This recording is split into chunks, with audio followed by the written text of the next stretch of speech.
دايما كان في جواتنا شي حابين نشارككن اياه، وبما انه نحن ما بنعرف نمثل فقررنا وبكل وقاحة نغني. مثل مو شايفين حتى هي ما زبطت، وفجأة لقينا الحل.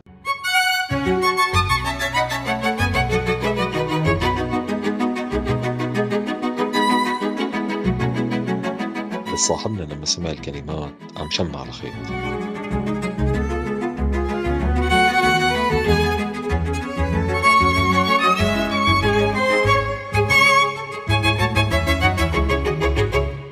هلأ صار فينا نبلش.